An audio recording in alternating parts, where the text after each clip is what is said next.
Bienvenue à toutes et à tous, passionnés d'énigmes et de mystères. Je suis Franck, membre fier du groupe EPE Enquêteurs Paranormaux Essonne. Aujourd'hui, c'est un rendez-vous unique, car nous nous adressons directement à vous, chers spectateurs. Pourquoi, me direz-vous? Eh bien, tout simplement parce que notre dernière enquête nous a réservé tant de découvertes fascinantes, que nous avons décidé de la partager avec vous en 2 épisodes palpitants. Dans la première partie de cette vidéo, nous plongerons au cœur de l'histoire qui entoure le lieu de notre investigation. Vous serez immergés dans les récits énigmatiques qui hantent le lieu. Puis, dans la deuxième partie, nous vous emmènerons avec nous dans l'obscurité, au cœur de l'enquête en elle-même. Vous découvrirez les événements paranormaux que nous avons pu capturer, ainsi que les activités inexplicables qui ont eu lieu.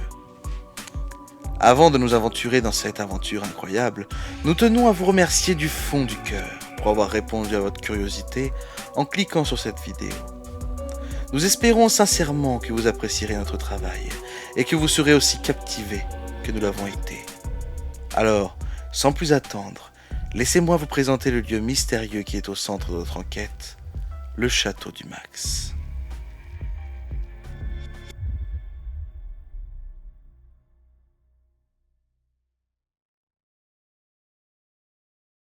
Préparez-vous à un voyage dans le temps, au cœur de la région du Bourbonnais, riche en histoire et en mystère.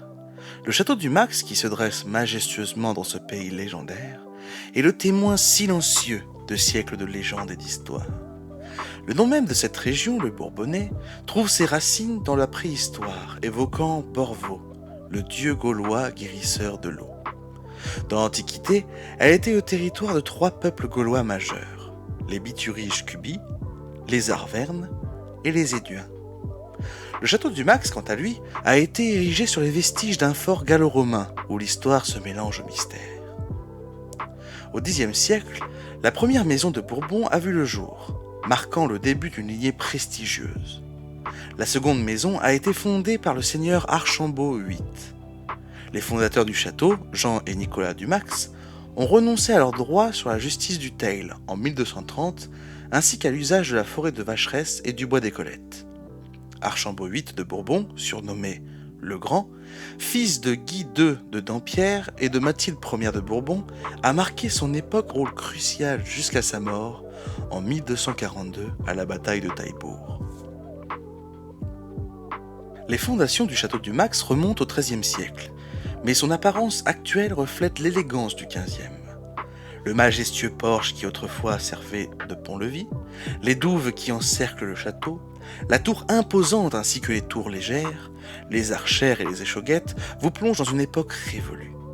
Une période de destruction dévastatrice aurait précédé sa renaissance à l'ère de la Renaissance, laissant derrière elle des énigmes non résolues et des histoires à découvrir. Préparez-vous à explorer les mystères cachés du château du Max, où le passé se mêle au présent, dans une symphonie d'énigmes et de découvertes. Restez à l'écoute pour la suite de cette aventure captivante. Embarquons à nouveau dans les méandres du temps, cette fois à la fin du XVe siècle et au début du XVIe siècle, lorsque le fief du Max était entre les mains de la famille Roland, une lignée originaire de Saint-Pourçain-sur-Sioule. Les Roland possédaient un patrimoine diversifié, dont une maison avec une grange, une étable et tous ses annexes, connus sous le nom de la Motte Roland. Pour des raisons qui demeurent obscures, ils abandonnèrent probablement cet endroit.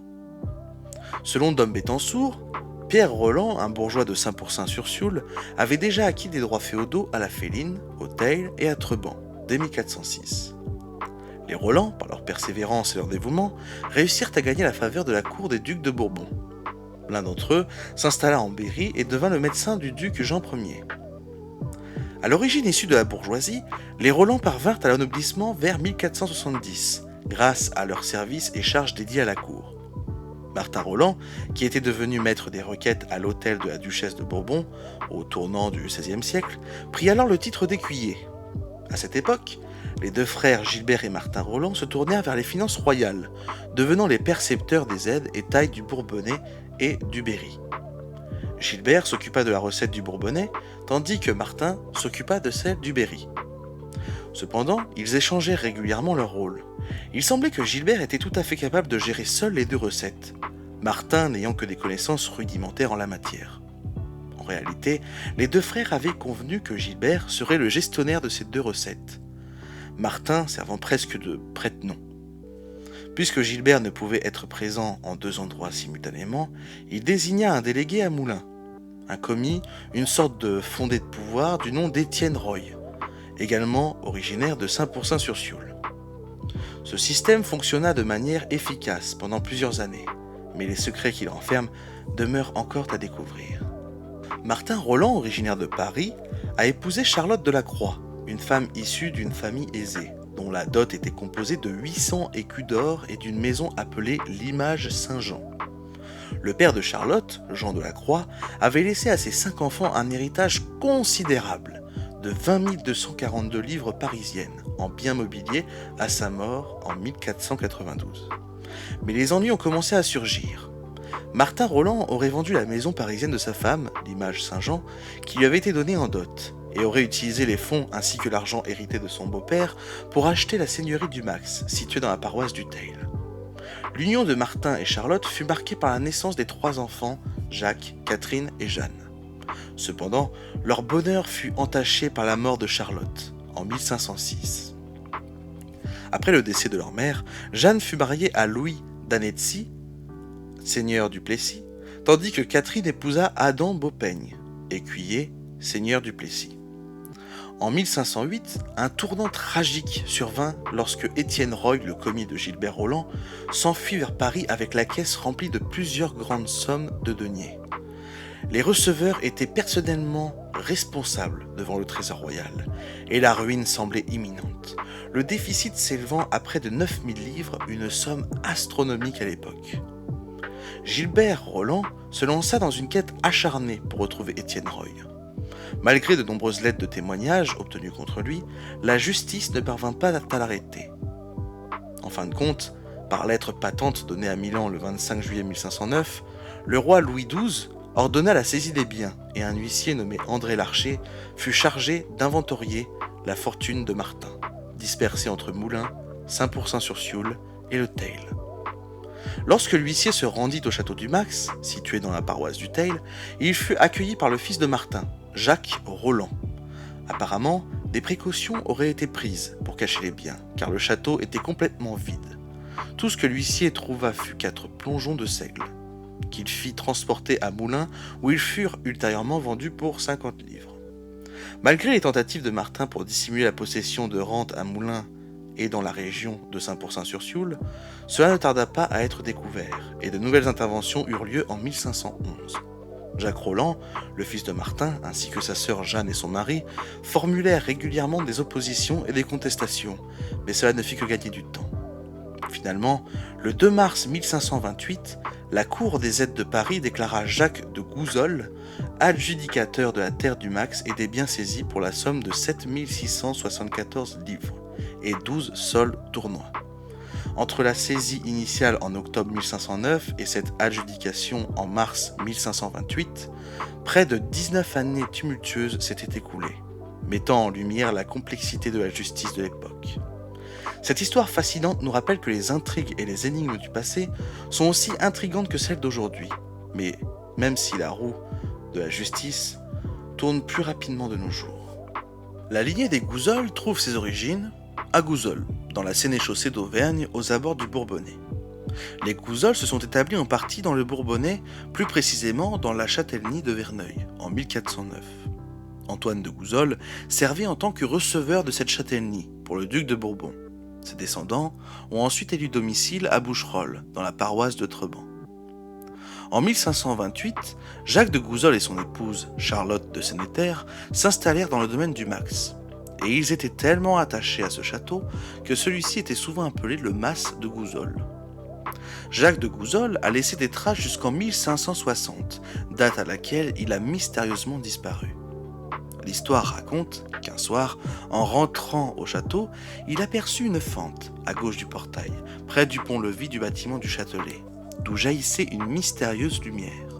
Intrigué, il s'approcha pour enquêter, mais à chaque fois qu'il se rapprochait, la fente se refermait. Il fit inspecter le château par un maçon, mais ce dernier ne trouva rien d'inhabituel. Cependant, Un jour, Jacques de Gouzol réussit à s'approcher suffisamment près de la fente pour voir un petit souterrain, un homme tout habillé de noir, une poule et des œufs d'or à l'intérieur. Malgré de nombreuses recherches, Jacques de Gouzol disparut sans laisser de traces, et le phénomène cessa de se produire. Quelques jours plus tard, un paysan passant devant le château aurait vu le fantôme de Jacques, qui lui aurait révélé qu'il avait été tué par quelqu'un du château. Pour apaiser son âme, il fallait retrouver sa dépouille, et ne pas abandonner les recherches. Le paysan, terrifié, rapporta cette histoire au curé du village, qui la transmit à André de Gouzol, le neveu par alliance de Jacques et l'héritier désigné en l'absence de fils garçon. Peu de temps après, le curé rapporta cette conversation au nouveau seigneur du château. Cependant, le paysan fut retrouvé pendu à un arbre non loin du château. Cette histoire énigmatique des Gouzol et du château du Max continue d'alimenter les légendes et les mystères qui entourent cette demeure ancestrale. Les questions demeurent sans réponse et le château est imprégné d'une aura de mystère qui perdure jusqu'à nos jours. L'histoire du château du Max continue de nous plonger dans un mélange captivant de légendes et de réalité, où la frontière entre le mythe et la vérité devient floue. Au-delà des récits de la mystérieuse disparition de Jacques de Gouzol, certains voient peut-être une simple question d'héritage. À cette époque, la vie était plus courte, et Jacques, âgé d'une soixantaine d'années au moment de sa disparition, pouvait avoir suscité l'envie de son quadragénaire de neveu, André. Ce dernier aurait en effet tout à gagner si son oncle ne vivait pas trop longtemps, lui permettant ainsi de profiter du confortable train de vie financé par les revenus substantiels et les biens immobiliers de Jacques. Est-ce que le paysan aurait eu vent de cette ambition ? Ou aurait-il peut-être observé ou compris quelque chose de suspect ? Aurait-il imaginé cette apparition et cette histoire pour attirer l'attention sur le nouveau seigneur et relancer des enquêtes qui, selon certains, n'avaient pas été suffisamment approfondies ? Les réponses à ces questions restent à jamais enfouies dans l'histoire. Cependant, avant de conclure le chapitre de l'histoire de Jacques de Gouzol, il est important de noter qu'après sa disparition mystérieuse, son neveu André fit ériger une chapelle de grande taille dans la cour du château en sa mémoire. Il y investit des ressources considérables et prévint que des fonds seraient disponibles pour l'entretien de la chapelle, voire pour sa reconstruction à l'identique si nécessaire. André alla encore plus loin, en accordant une rente au curé de la paroisse pour qu'il célèbre une messe quotidienne, ainsi que des messes à des dates spéciales en mémoire de Jacques de Gouzol. Malheureusement, cette chapelle fut détruite pendant la Révolution. Tout comme les murs de fortification du château, le pont-levis fut remplacé par un pont fixe et une galerie fut érigée en lieu et place d'une courtine pour relier la tour carrée au bâtiment allongé. En parlant de légende, il convient également d'évoquer celle du trésor caché qui continue de hanter les esprits locaux. Selon les récits, un trésor considérable serait enfoui quelque part à l'intérieur de l'enceinte du château, probablement dans des souterrains dont l'existence demeure inconnue. Au XIXe siècle, un groupe d'une dizaine de paysans aurait entrepris de fouiller le château pour trouver ce trésor. Ils choisirent la nuit de Noël, au moment de la messe de minuit, car la croyance de l'époque voulait que le diable quittât la terre pendant ce laps de temps. Munis de lanternes, de pelles et de pioches, ils commencèrent à creuser à un endroit qu'ils pensaient être le bon. Alors qu'ils étaient sur le point d'atteindre leur objectif, un violent orage éclata, provoquant des éclairs si puissants que les paysans se précipitèrent hors du souterrain pour voir ce qui se passait. Confrontés à une scène apocalyptique et à un déluge, ils prirent leurs jambes à leur cou, convaincus que le château et le trésor étaient maudits.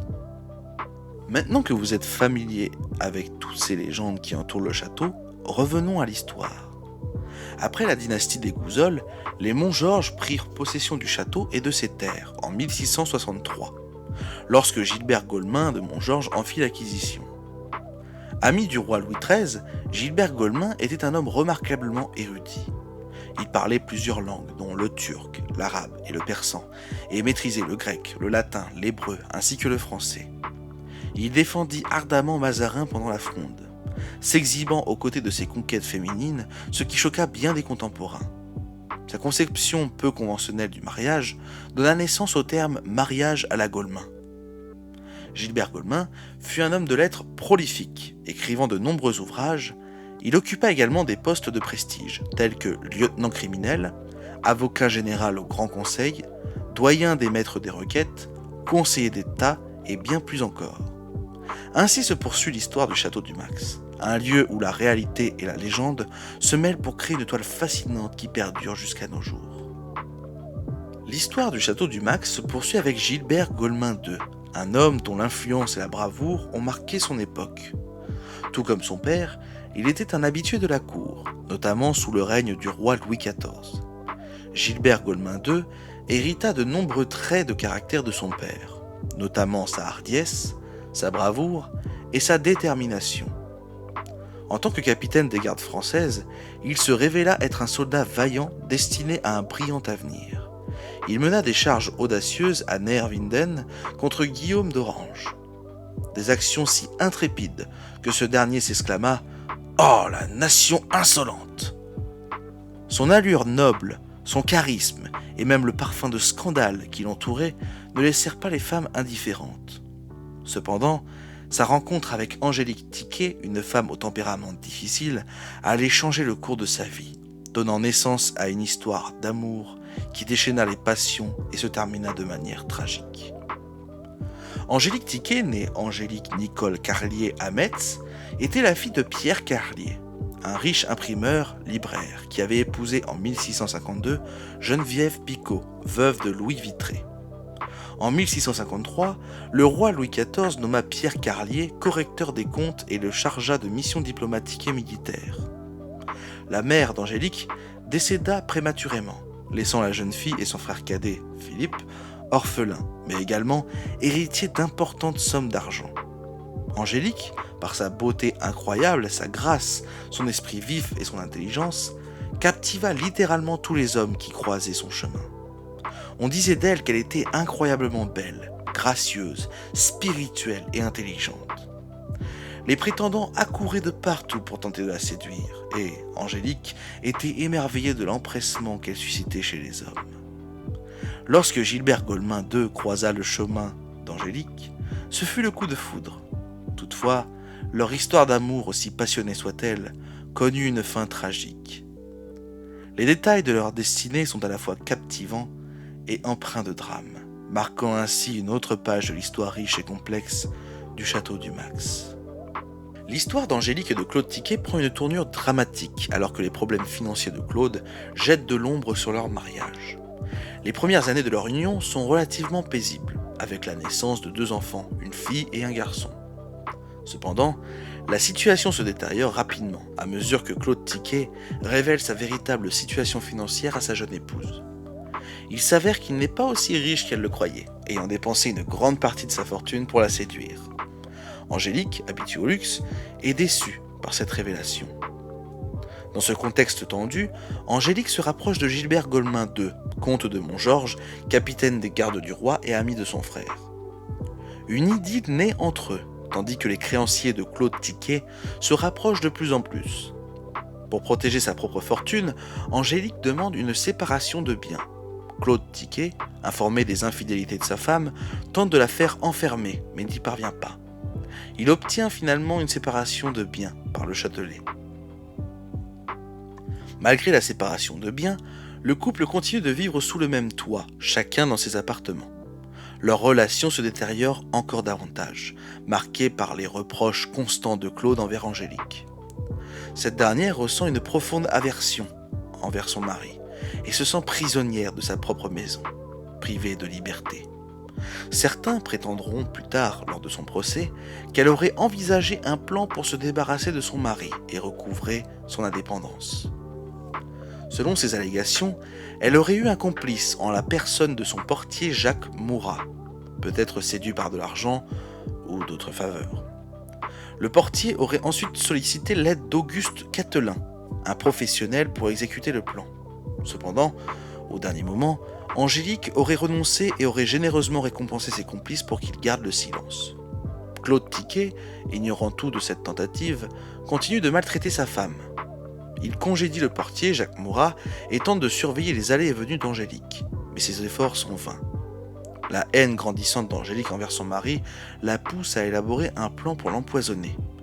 Elle prépare un bouillon empoisonné qu'elle fait porter à Claude par son valet de chambre. Cependant, le valet, réalisant la gravité de la situation, simule maladroitement une chute et fait tomber le bouillon par terre, échappant ainsi à un acte tragique. La tension entre Angélique et Claude atteint un point de non-retour, et l'histoire se dirige inexorablement vers une conclusion sombre et sinistre. L'affaire Tiquet a pris une tournure tragique le 8 avril 1699, lorsque Claude Tiquet a été agressé par deux hommes masqués alors qu'il se promenait rue des Saints-Pères. Les assaillants l'ont violemment frappé et lui ont tiré un coup de pistolet, le blessant légèrement. Les domestiques et les voisins ont accouru pour le secourir, et Claude Tiquet a été conduit chez Monsieur de Villemont. Heureusement, ses blessures se sont avérées relativement bénignes, et il a pu rapidement se rétablir. Les témoignages recueillis, y compris celui de Claude Tiquet, des domestiques et des voisins, ont rapidement suscité des soupçons à l'égard d'Angélique Tiquet et de son portier Jacques Mourat. 2 jours avant l'agression, Claude Tiquet avait déposé une plainte contre Jacques Mourat pour vol et revente de denrées alimentaires. Le Châtelet a ouvert une enquête sous la supervision du lieutenant-général Jacques Descita, et Angélique a été arrêtée 4 jours après les faits. Finalement, les accusations de tentative d'assassinat à l'encontre de Claude Tiquet ont été abandonnées, et le capitaine de Montgeorges a été disculpé de toute implication. Cependant, Angélique Tiquet et Jacques Mourat ont été accusés de tentative d'homicide avorté, principalement en raison des dépositions d'Auguste Catelin, le serviteur professionnel qui avait été mentionné comme complice dans la tentative. Angélique a maintenu son innocence tout au long de l'enquête, mais elle a finalement avoué, sous la torture, le matin de son exécution. Elle a été condamnée à la décapitation, tandis que Jacques Mourat a été condamné à la pendaison. Le 19 juin 1699, vers 17h, Angélique Nicole Tiquet, vêtue de blanc et le visage partiellement couvert par une coiffe, a été conduite sur un tombereau à travers la place de Grève pour son exécution. Elle a tenté de réconforter Jacques Mourat assis devant elle, mais ce dernier était accablé par le désespoir. L'exécution d'Angélique Tiquet a suscité une grande foule venue la voir, et elle a été largement commentée à l'époque. Diderot lui-même a écrit à ce sujet, notant l'énorme affluence de spectateurs, ainsi que l'admiration pour sa beauté. L'affaire Tiquet a marqué son époque et a donné lieu à de nombreux écrits, essais et pamphlets. Pendant ce temps, Gilbert Golemin II de Montgeorges a poursuivi sa brillante carrière militaire, se distinguant notamment lors du combat d'Équerennes en 1703. Il est décédé le 13 décembre 1735 à l'âge de 76 ans, sans laisser de descendance, et ses biens ont été transmis à son beau-frère Jacques de Montpellier, seigneur de Martigny. L'histoire du château du Max continue avec son acquisition par la famille Dupuis en 1935. Le père de la famille Dupuis, originaire de Montluçon, était autrefois le gardien de la propriété, ce qui a rendu naturel pour lui d'acheter le château lorsque l'occasion s'est présentée. Monsieur Dupuis était un homme qui attirait l'attention, souvent vêtu de grands chapeaux, d'une cape noire et tenant une canne. Il était pharmacien à Montluçon et possédait déjà une belle demeure dans cette ville industrialisée. Il a principalement acheté le château du Max pour en faire un lieu de chasse et pour y recevoir paisiblement ses amis à la campagne les dimanches, ainsi que pour s'y reposer pendant ses vacances. Cette période correspond à une époque particulièrement tendue sur le plan politique et social en France. Les craintes d'un coup d'État de la Cagoule, une organisation politique et militaire d'extrême droite clandestine, étaient répandues, et la situation était sombre à l'aube de la Seconde Guerre mondiale. Max Dormoy, qui était à la fois maire de Montluçon et ministre de l'Intérieur, a ordonné une perquisition au château du Max le 2 février 1937. Il était très préoccupé par les activités présumées de la Cagoule et soupçonnait M. Dupuis de recevoir des membres de ce mouvement le dimanche lors de parties de chasse et peut-être de cacher des armes sur les lieux. Bien qu'il n'ait pas été directement impliqué dans l'organisation, certains de ses fréquentations étaient des membres actifs de la Cagoule. Cependant, la perquisition n'a rien révélé. Aucune arme ni aucun document compromettant n'ont été découverts par les gendarmes de Montluçon. En novembre de cette même année, la Cagoule a échoué dans sa tentative de coup d'État. Après cet épisode, le château du Max continue de changer de main au fil des ans, mais il conserve des séquelles de son passé, notamment les dommages causés par le stockage massif d'aliments pour le bétail et de vin dans ses salles et ses caves pendant de nombreuses décennies. Malgré ces altérations, le château a été entretenu et restauré grâce aux revenus générés par les activités agricoles sur le domaine et la location de certaines parties du château. L'histoire du château du Max se poursuit avec sa réquisition par un officier de la Wehrmacht pendant la Seconde Guerre mondiale. Cet officier, originaire de Mayence, aurait évité à un jeune du Teil de partir au service de travail obligatoire, connu aussi sous le nom de STO, une politique de travail forcé mise en place pour répondre aux exigences allemandes de main-d'œuvre. Cette période était marquée par des tensions politiques et sociales, et le STO était impopulaire, poussant certains à rejoindre la résistance. Après la guerre, le château a été restitué à la famille Dupuis, mais ils n'y ont toujours pas habité. Au fil des années, leur présence s'est raréfiée, et le château est resté principalement inoccupé. Dans les années 1950 jusqu'en 1979, Élie Guillaumin, une personnalité locale, a vécu de manière très sobre dans une petite pièce du château, à la demande de la famille Dupuis, contribuant ainsi à prévenir les pillages et à maintenir le château en état. En 1979, la famille Dupuis a décidé de mettre le château en vente, et c'est à ce moment-là qu'Henri Mazet a décidé de l'acheter. À ce stade, le château était en très mauvais état, avec des problèmes de maçonnerie, de toiture, et même une prolifération de lierre sur les murs. Un arbre avait même pris racine dans les sous-bassements, et un poteau électrique avait été installé au milieu de la cour. Les Mazet ont entrepris un chantier colossal pour restaurer le château, le réhabiliter, en partie pour en faire leur résidence, et ont commencé à y développer diverses activités. À partir de la fin des années 80, ils ont ouvert un salon de thé avec une exposition de peinture, puis ont proposé des visites du château pour faire découvrir son histoire. À compter de 1994, les chambres d'hôtes sont devenues l'activité principale du château, jusqu'en 2018. La famille Mazet a continué la restauration et l'entretien de l'édifice, tout en y développant de nouvelles activités ludiques et touristiques pour les habitants locaux et les visiteurs extérieurs, notamment des jeux d'évasion, escape games, des soirées à thème, des marchés de producteurs, des concerts et bien d'autres. Ainsi, le château du Max a connu une histoire riche et variée, avec des moments de gloire, de tumulte et de déclin, mais il a finalement été restauré et revitalisé grâce aux efforts de la famille Mazet, qui a su préserver son patrimoine tout en offrant de nouvelles opportunités à cette magnifique demeure. C'est ainsi que s'achève l'histoire du château du Max, marquée par une série d'événements et de transformations au fil des siècles. Ce château a traversé des périodes de prospérité, de drame, de réquisition militaire et de rénovation pour devenir un lieu emblématique de la région, offrant à ses visiteurs l'occasion de découvrir son riche passé et de profiter d'activités diverses dans un cadre historique. Nous vous remercions à nouveau d'avoir suivi cette vidéo qui vous a dévoilé l'histoire fascinante du château du Max. Nous espérons que cette histoire vous a captivé et éclairé sur les nombreux événements qui ont marqué ce lieu au fil des siècles. Vous êtes invités à nous rejoindre dans la deuxième partie de cet épisode, où nous continuerons notre enquête et explorerons davantage les mystères et les récits qui entourent ce château. Nous vous souhaitons une excellente journée et à bientôt pour la suite de cette aventure passionnante.